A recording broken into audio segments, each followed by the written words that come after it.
In second part of the chapter, the comparative cost theory, we will discuss about the comparative cost theory in detail, or the comparative difference in cost, how the trade will happen when there is a comparative difference in the cost. As we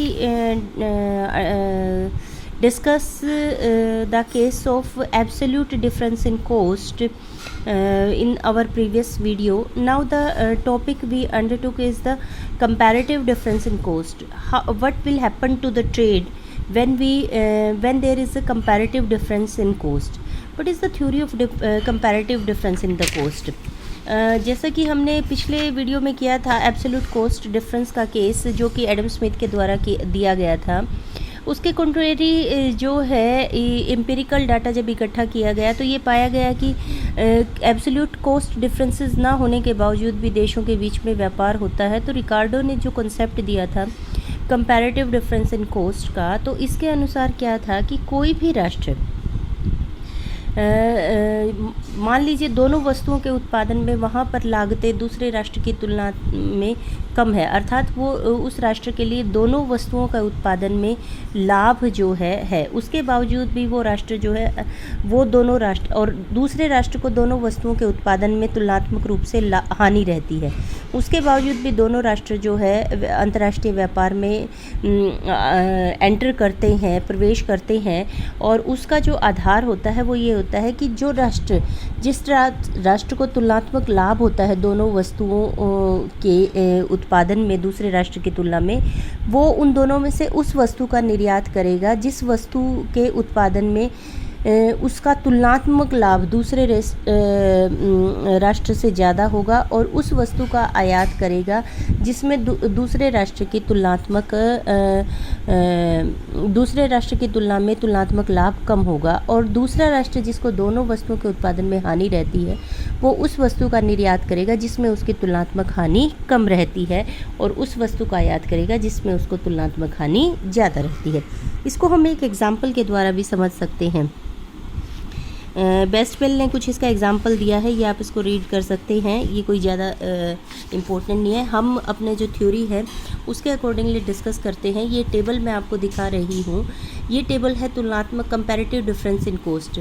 जो assumptions हमने शुरू में की थी उसी के continuation में है कि दो राष्ट्र हैं भारत और नेपाल, और दो वस्तुएँ हैं आपकी चावल एवं गेहूँ।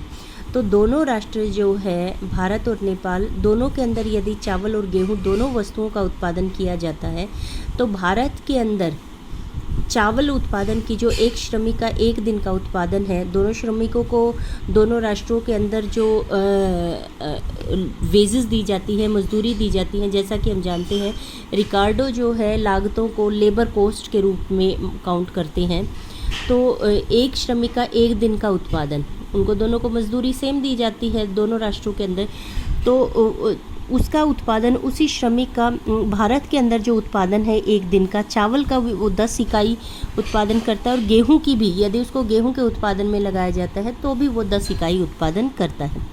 नेपाल के अंदर उसका जो उत्पादन है चावल का है 4 इकाई और गेहूँ का है 8 इकाई, यानी कि भारत के अंदर वो चावल भी ज़्यादा उगा रहा है और गेहूँ भी ज़्यादा उगा रहा है।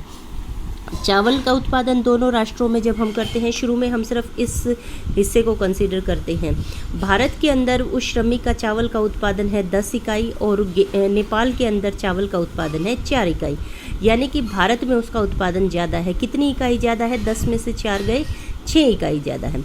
और जब हम गेहूं की बात करते हैं तो भारत के अंदर उसका उत्पादन 10 इकाई है और नेपाल के अंदर उसका उत्पादन 8 इकाई है, यानी कि दोनों ही केस में भारत के अंदर उत्पादन 10 जो है 4 से भी ज़्यादा है और 10 जो है 8 से भी ज़्यादा है। तो भारत में दोनों वस्तुओं का उत्पादन, भारत को चावल और गेहूं दोनों के उत्पादन में तुलनात्मक लाभ नेपाल की तुलना में ज़्यादा है।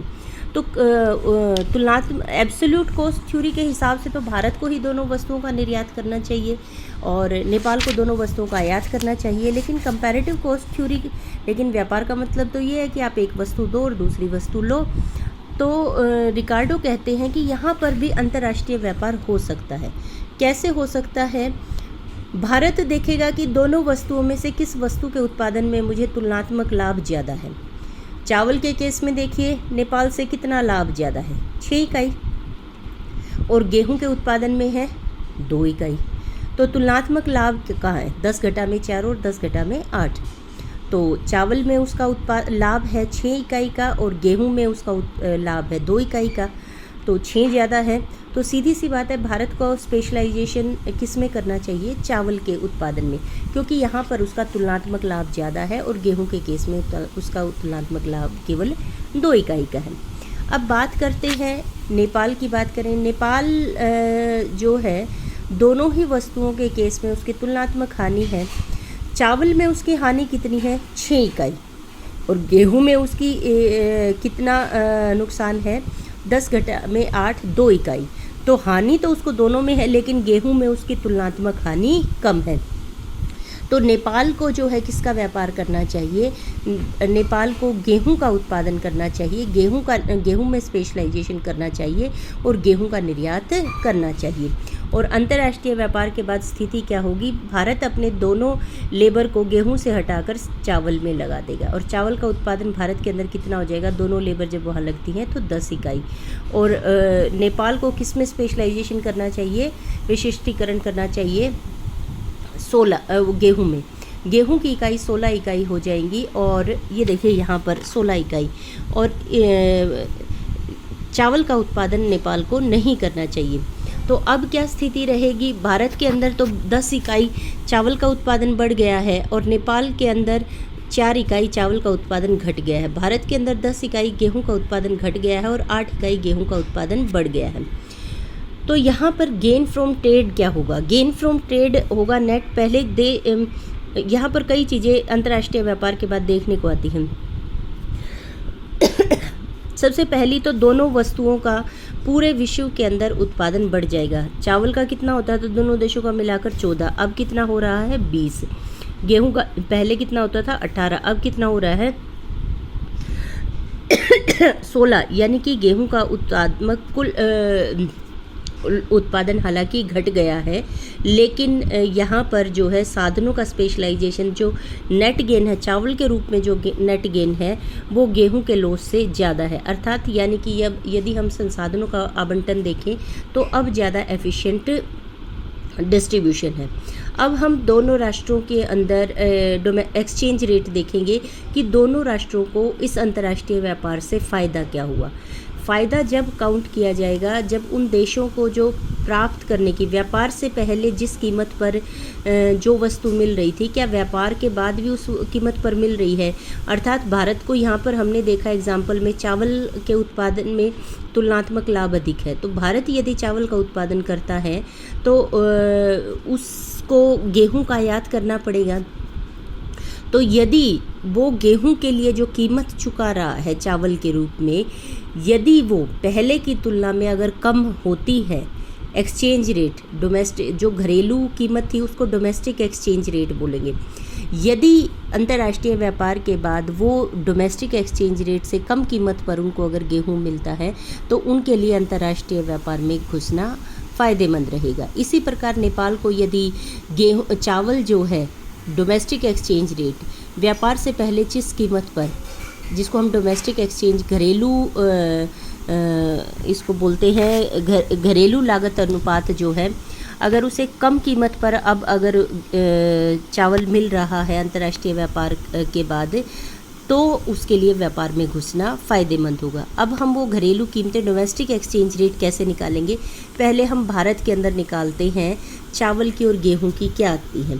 भारत को निर्यात करना है गेहूं का, तो दोनों वस्तुओं की कीमतें हम एक वस्तु की दूसरी वस्तु के रूप में निकाल लेंगे।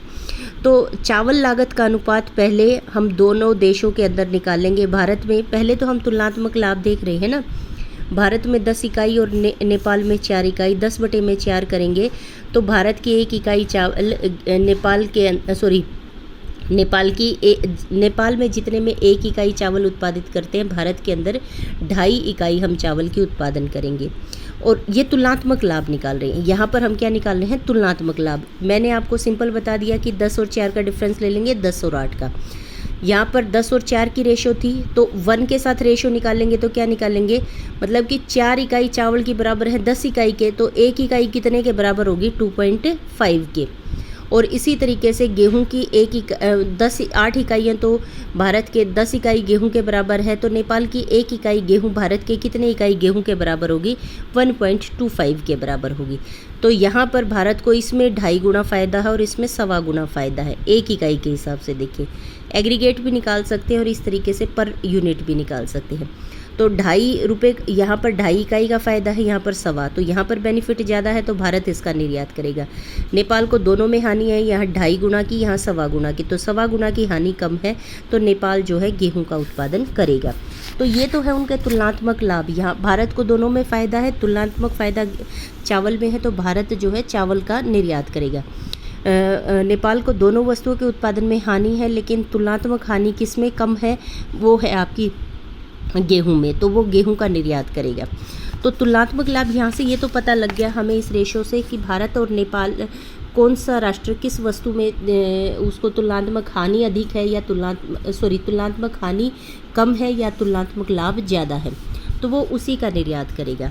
अब बात आती है कि एक्सचेंज रेशो कैसे निकालेंगे, लागत अनुपात। ये जो निकाला गया है ये ऊपर वाली बात को ही दूसरे तरीके से निकाला गया है। यहाँ लाभ देखा गया है, यहाँ पर हानि देखी गई है। हानि कैसे निकालेंगे? नेपाल को ऊपर कर देंगे और भारत को नीचे कर देंगे। 8.10 ऊपर 10.8 किया था, यहाँ पर 8.10 कर देंगे। और यहाँ पर नेपाल क्योंकि अभी हमें हानि नेपाल की निकालनी है ना कि पर यूनिट हानि कितनी है। चावल में 0.8 है, यहाँ पर 0.4 है। हालांकि ये क्लियर यहाँ से भी है, लेकिन ये एक प्रेजेंटेशन का दूसरा मतलब कि एस्पेक्ट दिखाया गया है, तो आप दोनों इसको एस्पेक्ट कर सकते हैं। ठीक है, बात वही है, सेम बात जो मैंने ऊपर सिर्फ टेबल से करवाई थी, तो आप इसको तीनों तरीके से एक्सप्लेन कर सकते हैं। मेन जो आती है कि आपकी एक्सचेंज रेशो क्या रहेगी। भारत की अगर डोमेस्टिक एक्सचेंज रेशो देखते हैं कि उसी लेबर को अगर गेहूं में लगाया जाए तो गेहूं की 10 इकाइयों का उत्पादन करता है, और चावल में लगाते हैं तो चावल की भी 10 इकाइयों का उत्पादन करता है। तो भारत में 10 इकाई चावल बराबर है 10 इकाई गेहूं के, यानी कि 1 इकाई चावल बराबर है 1 इकाई गेहूं के। 10:10 रेशो निकालेंगे तो कितना आ गया? 1:1, यानी कि भारत में 1 किलो चावल की कीमत 1 किलो गेहूँ है, बराबर है। नेपाल में जब हम बात निकालते हैं तो 4:8 निकालेंगे, तो इसका मतलब क्या हो गया कि 4 इकाई चावल की बराबर है 8 इकाई गेहूँ, यानी कि 1 इकाई चावल की कीमत कितनी है? 2 इकाई गेहूँ। 1 किलो चावल लेने के लिए आपको 2 किलो गेहूँ देने पड़ेंगे, और भारत के अंदर क्या है? 1 किलो चावल के लिए 1 किलो ही गेहूँ है। अब जब वो अंतर्राष्ट्रीय व्यापार में एंटर करते हैं तो भारत के अंदर रेशो है 1:1 की, और नेपाल के अंदर है डोमेस्टिक एक्सचेंज रेशो, जिसे हम बोलते हैं घरेलू कीमतें। भारत के अंदर 1 किलो चावल की कीमत है 1 किलो गेहूँ, और नेपाल के अंदर 1 किलो चावल की कीमत है 2 किलो गेहूँ। तो जब अंतर्राष्ट्रीय व्यापार करेंगे, भारत जब व्यापार में एंटर करेगा, अब उसको तुलनात्मक लाभ चावल में है। भारत कहेगा कि भाई अगर आप मुझे 1 किलो गेहूँ से ज़्यादा अगर गेहूँ दोगे 1 किलो चावल के बदले में, तो मैं एंटर करूँगा। और नेपाल को जो है तुलनात्मक हानि किस में कम है? गेहूं में। तो वो कहेगा कि मैं गेहूं का निर्यात करूंगा, लेकिन गेहूं का निर्यात जब करूंगा जब या तो मेरे को मतलब कि 1 किलो चावल के लिए 2 किलो से कम गेहूं देना पड़े, या फिर मेरे को 1 किलो चावल की कीमत जो है 2 किलो गेहूं से कम हो। भाई अगर मुझे 1.5 किलो, अपने देश में मुझे 2 किलो गेहूं देने पड़ते हैं, अगर मुझे 1.5 किलो या 1 किलो गेहूं देना पड़ेगा तो वो मेरे लिए फ़ायदेमंद है। तो अंतर्राष्ट्रीय जो व्यापार होगा वो क्या होगा? 1 किलो चावल की मिनिमम कीमत होगी 1 किलो गेहूँ, और अधिकतम कीमत होगी 2 किलो गेहूँ। हालांकि ना तो 1 होगी ना 2 होगी, इसके बीच में कहीं। अगर मान लीजिए उनकी बराबर बार्गेनिंग पावर है, दोनों बराबर के मजबूत है, बार्गेनिंग इतना ही करते हैं। कीमत तय की उन्होंने अंतर्राष्ट्रीय व्यापार के बाद 1.5 किलो, भाई 1 किलो चावल के बदले में की कीमत जो है ना 1.5 किलो गेहूँ, तो भारत को फ़ायदेमंद है। अपने देश में उसे 1 किलो चावल के लिए 1 किलो गेहूँ मिलते थे बदले में, अब उसे कितने मिल रहे हैं? 1.5 किलो गेहूँ। और नेपाल के लिए फ़ायदेमंद है, उसे 2 किलो गेहूँ देने पड़ते थे, अब उसे 1.5 किलो गेहूँ देने पड़ रहे हैं 1 किलो चावल के लिए। तो इसका मतलब दोनों के लिए फ़ायदेमंद है। पहले जो कीमतें उसको कम मिलती थी देश के अंदर, ज़्यादा कीमतें चुकानी पड़ती थी, अब वो सामान उसे कम कीमतों पर मिल रहा है। ये वही डायग्राम है जो हमने पिछले उसमें किया था। हमारे पास एक्स एक्सिस पर गेहूं की मात्रा है, वाई एक्सिस पर चावल की मात्रा है। भारत के अंदर क्या है, भारत की डोमेस्टिक एक्सचेंज लाइन है AB, यानी कि 1 किलो चावल बराबर है 1 किलो गेहूँ। या तो आप 1 किलो चावल ले लो या 1 किलो चावल दे के 1 किलो गेहूँ ले लो। और नेपाल के अंदर क्या है, 1 किलो चावल की कीमत कितनी है, 2 किलो गेहूँ, यानी कि 2 किलो गेहूँ दे के आपको 1 किलो चावल मिलता है। तो AC क्या है, ये नेपाल की डोमेस्टिक एक्सचेंज लाइन है, यानी कि नेपाल के अंदर कीमत स्तर है 1 किलो चावल का। और जो आपका AB लाइन है वो आपकी भारत के अंदर दोनों वस्तुओं की एक्सचेंज रेशो है। तो जब अंतर्राष्ट्रीय व्यापार होगा तो जो लाइन आएगी इंटरनेशनल ट्रेड के बाद, वो ABC वाले एरिया के बीच में आएगी। ठीक है, तो अंतर्राष्ट्रीय व्यापार से दोनों राष्ट्रों को बेनिफिट होगा। अब तीसरा ये पोर्शन है, ये मैं आपको करवा चुकी हूँ कि यदि लागतों के अंदर समान अंतर होता है तो किसी भी राष्ट्र के अंदर कोई व्यापार नहीं होता, क्योंकि दोनों राष्ट्रों के अंदर समान अंतर है। यहाँ पर लागतों में क्या है, समान अंतर है। 4-8 1:2